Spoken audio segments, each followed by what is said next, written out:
સુરતમાં 2 વર્ષ પહેલા સચિન વિસ્તારમાં ઝેરી કેમિકલ ટેન્કર ખાડીમાં ખાલી કરવા મામલે અનેક લોકોના મોત થયા હતા.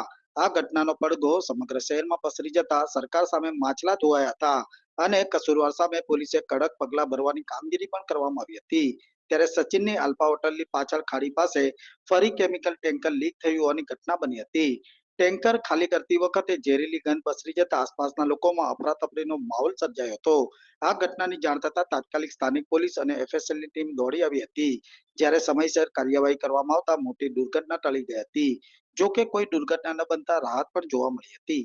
સચિન પોલીસ સ્ટેશન વિસ્તારમાં આજે પલસાણા હાઈવે આવેલો છે. એની આજુબાજુના વિસ્તારમાં બધા ઇન્ડસ્ટ્રીયલ ઝોન આવેલા છે. એમાંથી એક જગ્યામાં જે કહેવાય આજરોજ મીડિયા સૂત્રો દ્વારા એક માહિતી મળેલી હતી, જેમાં ખૂબ વિસ્તારમાં કહેવાય કે ભાઈ કોઈક કેમિકલ ટાઈપ ઢોળાયેલું છે અને એમાં વાસ મારે છે.